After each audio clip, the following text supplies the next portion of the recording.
Headline के प्रायोजक है BMH के मसाले, अच्छी सेहत के लिए जरूर, जो है स्वाद में भरपूर। नमस्कार, स्वागत है आपका बिहार न्यूज में। मैं हूं आकांक्षा। बढ़ते अब खबरों की ओर। कुआं से 4 दिन से लापता बच्चे का शव बरामद हुआ है। घटना पटना से सटे मनेर थाना क्षेत्र के सिंघाड़ा पंचायत अंतर्गत दयालचक गांव का है, जहां एक सप्ताह से लापता छात्र का शव कुआं से बरामद किया गया है। जानकारी के मुताबिक मृतक बालक मध्य विद्यालय टिल्हाड़ी में 3रे वर्ग का छात्र है। वहीं स्कूल में पढ़ाई करता था, जहाँ के स्कूल कैंपस से शव बरामद हुआ है। वहीं परिजन ने मनेर थाना में बीते 8 मार्च को गुमशुदगी का मामला दर्ज कराया था। शव मिलने की सूचना पर मनेर पुलिस घटनास्थल पर पहुंचकर कुएं से शव निकलवाया और अनुमंडलीय अस्पताल दानापुर पोस्टमार्टम के लिए भेज दिया है। लड़का गायब था, उसी दिन से राताराती खोजाहट हुआ, लड़का नहीं मिला। आज लड़का मिला इंदिरा में। प्रथम दृष्टया प्रतीत होता है कि बच्चा पढ़ता था, कुआं का चूँकि घेराव नहीं किया हुआ था तो लगता है कि बच्चा का कुआं में गिर जाने से मृत्यु हुई है। आगे जांच किया जा रहा है। भदौर थाना क्षेत्र के अजगरा गांव के पास शहरी सरमेरा पथ पर बाइक से शादी समारोह में शामिल होने जा रहे बाइक अनियंत्रित होकर पलट गई, जिसमें दोनों बाइक सवार युवक गंभीर रूप से घायल हो गए। घटना की जानकारी मिलते ही स्थानीय थाने की पुलिस ने ग्रामीणों की मदद से घायल युवक को इलाज के लिए बाढ़ अनुमंडलीय अस्पताल पहुंचाया, जहां इलाज के बाद PMCH रेफर कर दिया गया है। बाढ़ के वैष्णोधाम मोहल्ले में बंद घर का ताला काट कर अज्ञात चोरों ने नकदी सहित करीब 6 लाख रुपए के जेवर पर हाथ साफ कर लिया है।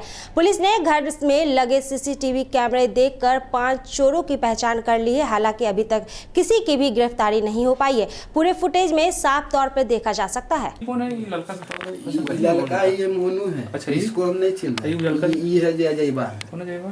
अररिया में चुनाव की तैयारियों के क्रम में टाउन हॉल में उड़नदस्ता टीम के सदस्यों के साथ साथ सेक्टर दंडाधिकारी व SST व BST टीम के सदस्यों का आदर्श आचार संहिता सहित अन्य बिंदुओं पर अधिकारियों ने प्रशिक्षण दिया।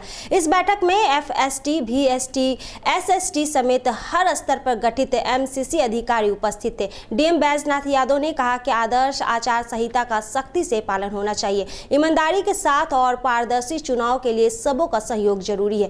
DM ने कहा कि राजनीतिक दलों, उनके कार्यकर्ताओं और नामांकन के बाद उम्मीदवारों पर सख्त नजर रखी जाएगी। अब कुछ डिफेंसमेंट होते हैं, अपने ढंग से बोर्ड लगा देते हैं, तो साइनेज लगा अपने कर्तव्यों के बारे में कैसे कार्य करना है, जो कि चुनाव की घोषणा हो चुकी है और जो समस्याएं आ सकती हैं, शिकायतें आ सकती हैं, इसलिए सिर्फ विजिल का बेहतर उपयोग करने के बारे में सिंगल विंडो के माध्यम से उम्मीदवारों को किसी भी कार्यक्रम के लिए अनुमति के बारे में सारी जानकारी के माध्यम से दी गई है। साथ ही साथ आगामी 15 तारीख को सभी मतदान केंद्रों पर BLO के माध्यम से जो हमारा मतदाता सूची है, निर्वाचक सूची के वाचन और लोग जो छूटे हुए हैं, अगर वो चाहते हैं नाम जोड़ने के लिए, तो उसके लिए भी लोगों को एजुकेट करने के लिए बातें सारी जानकारी दी गई है। जगह वरीय दंडाधिकारी टाइप के लोग लगे हुए हैं और पुलिस अफसर भी जो हैं वो सब इंस्पेक्टर रैंक के अधिकांश हैं। इनको स्वविवेक भी करना है कि कोई मरीज अगर ऐसा इसको सलाइन चढ़ रहा है या बहुत ही आपातकालीन है, एम्बुलेंस में है, तो उनको सब कुछ करेंगे प्रॉपर वे में, लेकिन अपना विवेकाधिकार इस्तेमाल करते हुए उनको परेशान नहीं करना है। सभी हालत में न जनता को परेशान करना है, न किसी को। जो अवैध चीजें हैं उनको सीज करना है, उस पर कार्रवाई करना है। बख्तियारपुर स्टेशन के निकट बख्तियारपुर राजगीर सवारी गाड़ी से राजगीर जाने के क्रम में दैनिक अखबार का एक पत्रकार सवारी गाड़ी से गिरकर गंभीर रूप से जख्मी हो गया, जिसे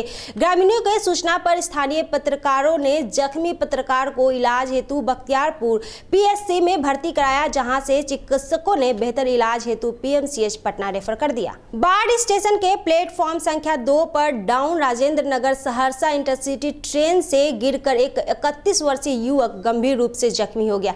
इस दौरान रेलवे लाइन से गिरे युवक का दायां हाथ कट गया, जिसे स्थानीय यात्रियों और GRP के सहयोग से युवक को बाढ़ अनुमंडलीय अस्पताल भेजा गया। अतिक्रमण से जल निकासी का संकट बढ़ सकता है। हम बात कर रहे हैं बिहार के अररिया की, जहां 2017 में जल प्रलय ने भारी तबाही मचाई थी, जिस कारण इन इलाकों के लोगों को भारी नुकसान उठाना पड़ा था। तबाही के दर्द को यहां के लोग अब तक नहीं भुला पाए हैं। 3 दिनों तक अररिया मुख्यालय में जल जमा था, क्योंकि जल निकासी का उपाय नहीं था। पानी नहीं रहने के कारण लोग फायदा उठाते हुए धारा प्रवाह वाले क्षेत्र में घर आदि का निर्माण तेजी से कर रहे हैं। धारा प्रवाह अवरुद्ध होने के कारण शहर में पानी फैलता है, इसलिए अतिक्रमण की इस समस्या का स्थायी हल जोर पकड़ने लगा है। वहीं इस समस्या को लेकर नगर परिषद के अध्यक्ष रितेश कुमार रॉय के पास गए तो उन्होंने कहा कि इस समस्या को संज्ञान में ले लिया गया है। मेरे द्वारा जिला प्रशासन को इसके लिए अनुरोध पत्र दिया गया है। माननीय जिलाधिकारी महोदय को 13/2/19 को मेरे द्वारा एक लिखित पत्र के माध्यम से उनको सूचित किया गया है कि कोसी धार के क्षेत्र में जो जल प्रवाह का क्षेत्र है, उस जल प्रवाह के क्षेत्र में अतिक्रमणकारियों के द्वारा जो अतिक्रमण किए जा रहे हैं, जिसके चलते जो है आने वाले समय में जल निकासी की बहुत बड़ी विकराल समस्या हो सकती है। और विगत वर्ष जो 2017 में जो बाढ़ आए, उस बाढ़ में जो है जल निकासी की समस्या को लेकर ही बाढ़ समाप्ति के बाद भी जो है क्या कहते हैं शहरी क्षेत्र में जल जमाव की स्थिति बनी हुई थी। 2017 में जो बाढ़ आया उसका परेशानी हम लोग को बहुत करना पड़ा, जो घर द्वार छोड़ छाड़ के बहुत जगह भागना पड़ा और काफ़ी पानी आया, जिसके वजह से कि नहर में घर द्वार जो बना है तो पानी का मार्ग जो बंद हो गया, तो पानी जो बढ़ेगा तो किधर जाएगा, वो तो ऑटोमेटिक शहर की तरफ जाएगा। तो बड़ा बड़ा बिल्डिंग बनने से बहुत नुकसान है। इसके बाद जो पानी आएगा हो सकता है इससे ज़्यादा आएगा, ज़्यादा आएगा तो फिर भी तो नुकसान बहुत ज़्यादा होगा। इसमें बहुत चीज़ का नुकसान होगा, बहुत चीज़।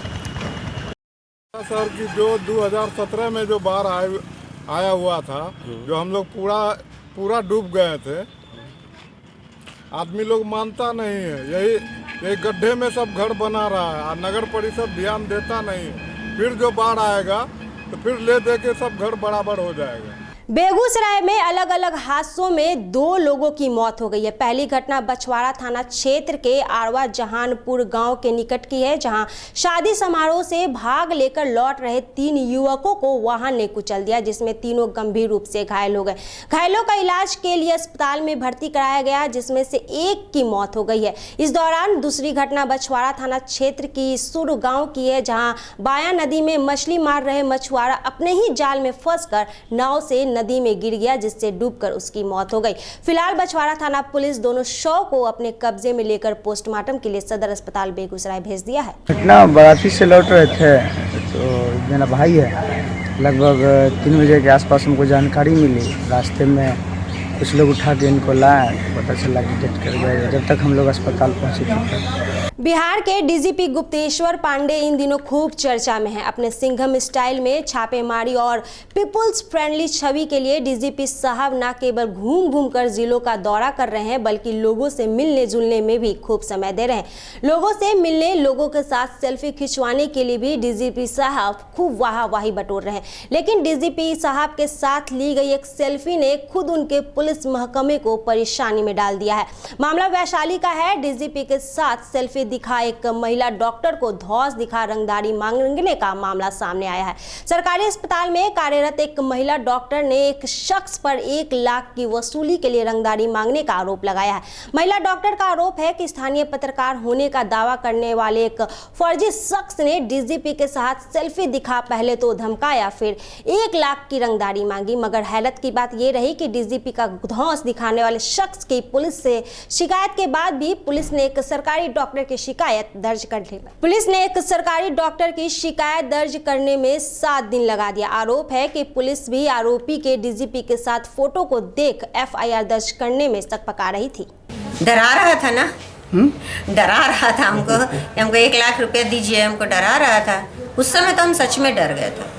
लेकिन जब शाम में हम अपने प्रभारी लोगों को सबको ये घटना, सारी घटना हम शाम में 7 बजे बताए उनको, क्योंकि हमारे यहाँ उस दिन बहुत लोग आए हुए थे। है कि एक लेडीज डॉक्टर के साथ में वहाँ पर 1 लाख रुपए की रंगदारी की मांग आई है, तो उसमें अविलंब जो है कि थाना प्रभारी को प्राथमिकी दर्ज करने के लिए आदेश दिया चुका है। प्राथमिकी दर्ज भी कर ली गई है और अगर तक अनुसंधान की कार्रवाई में जो बात सामने आएगी उस पर कार्रवाई की जाएगी। अररिया जिले के 2 अलग अलग मार्गों पर हुई सड़क दुर्घटना में 2 युवक की मौत हो गई है।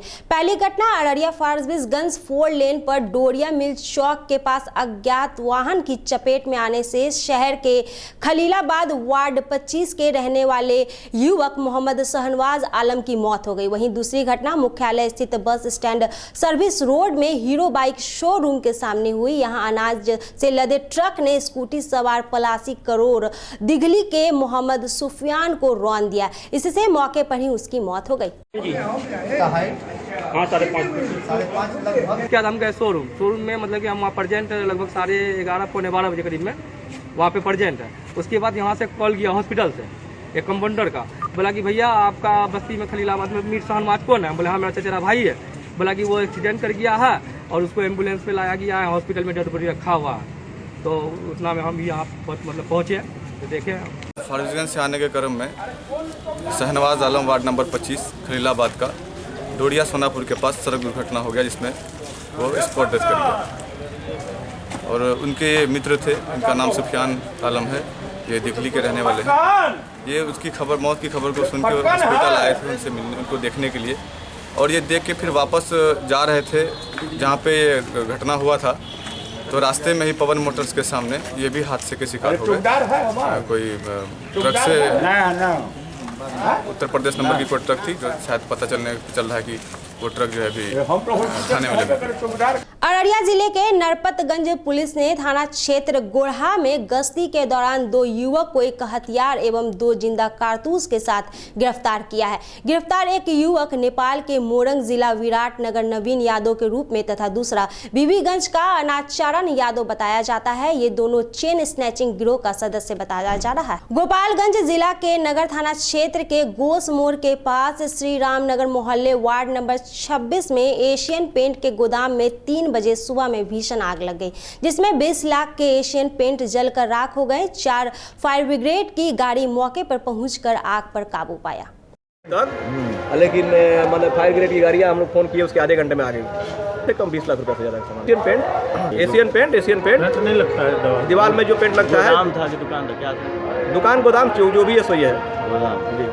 बिहार के पूर्व मुख्यमंत्री जीतन राम मांझी ने कहा कि यदि लोकसभा में महागठबंधन की सरकार बनती है तो निश्चित तौर पर राहुल गांधी ही प्रधानमंत्री उम्मीदवार होंगे।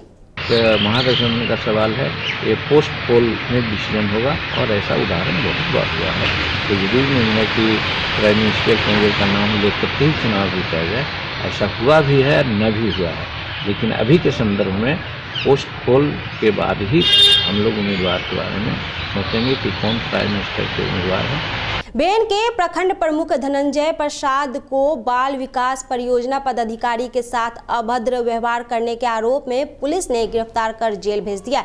बाल विकास परियोजना पदाधिकारी ने प्रमुख के ऊपर आरोप लगाया है कि बीते 12 मार्च को उनके कार्यालय में बैठक के दौरान उन्होंने न केवल अभद्र भाषा का प्रयोग किया बल्कि उनके साथ अभद्र व्यवहार भी किया। उनका कहना है कि प्रखंड प्रमुख द्वारा अपने छोटे भाई की पत्नी को सेविका पद पर बहाल करने का दबाव बना रहे थे, मगर आवेदिका के मैट्रिक का अंक प्रमाण पत्र फर्जी पाया गया, जिसके से उसका चयन नहीं हुआ। इसी बात को लेकर प्रखंड प्रमुख बौखलाए हुए थे, इसलिए अभद्र व्यवहार किया। अनियमितता करके मंत्री जी के परिवार को बहाली कर दिया है। वो मंत्री जी वो लगे हुए हैं इस साजिश के तहत। मंत्री जी के इशारे पर ऐसा कोई बात नहीं हुआ है उसमें। सीतामढ़ी के रीगा चीनी मिल में मिल प्रबंधक की मनमानी के कारण अब मजदूर यूनियन हड़ताल पर चले गए हैं। मिल प्रबंधक के रवैये से नाराज मिल मजदूरों ने मिल के में काम ठप कर दिया। इस दौरान मिल में काम ठप करने को लेकर मिल प्रशासन और मजदूरों के बीच मारपीट की घटना की बात भी सामने आ रही है, जिससे कई मजदूरों को चोट आई है।